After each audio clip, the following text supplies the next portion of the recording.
અમદાવાદના બાપુનગર વિસ્તારમાંથી મિત્રતાને કલંકિત કરતી ચોંકાવનારી ઘટના સામે આવી છે।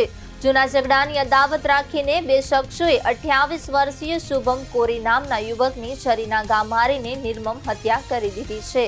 માહિતી મુજબ મૃતક શુભમ અને આરોપીઓ બંને રિક્ષા ચલાવવાનો વ્યવસાય કરતા હતા અને એકબીજાના મિત્ર હતા, પરંતુ નાની નાની બાબતોમાં થતા ઝઘડાઓ અંતે હત્યામાં ફેરવાઈ ગયા।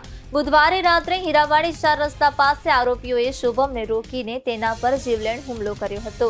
ઘટનાની જાણ થતાં બાપુનગર પોલીસે તાત્કાલિક કાર્યવાહી હાથ ધરી હતી।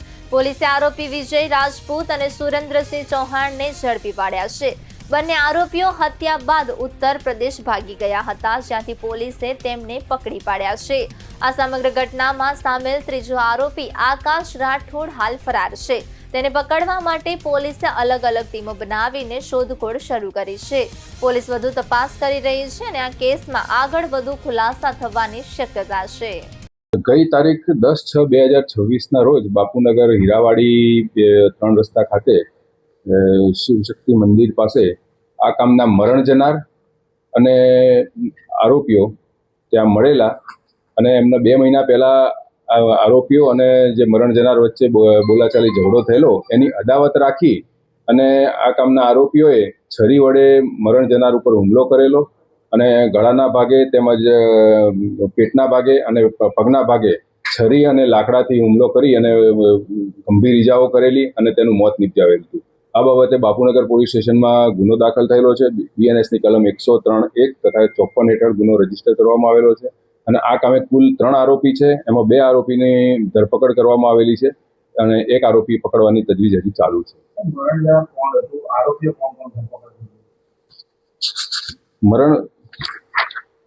મરણ જનારનું નામ છે શુભમ સન ઓફ રામ અચલ કોરી અને એ યુપીના રહેવાસી છે અને આરોપીના નામ છે વિજય ઉર્ફે સાલુ રાજપૂત, બીજાનું નામ છે સુરેન્દ્રસિંહ ઉર્ફે ચૌહાણ અને જે પકડવાનો બાકી છે એનું નામ આકાશ છે।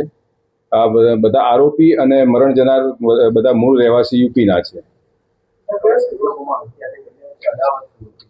અદાવત એટલે આમ તો મિત્રો હતા, બધા રિક્ષા ચલાવવાનો ધંધો કરે છે, પણ 2 મહિના પહેલા કોઈ અગમ્ય કારણસર એમને બોલાચાલી થયેલી અને એની અદાવત રાખી અને હુમલો કરીને એનું મોત નિપજાવેલ છે।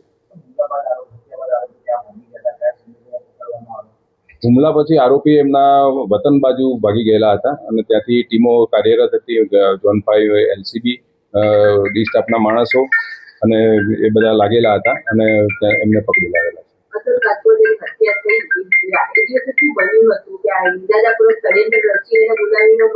એમાં એવું હતું કે મરણ જનારની બેઠક હતી, એ મંદિરે અવારનવાર બેસતો હતો અને આ જે આરોપી હતા ત્યાંથી રિક્ષા લઈને પસાર થતો હતો, એટલે એ આને જોઈ ગયો એટલે એના મિત્રને બીજાને ત્યાંથી લઈ આવ્યો અને પછી એના ઉપર હુમલો કર્યો। હકીકત એવી છે।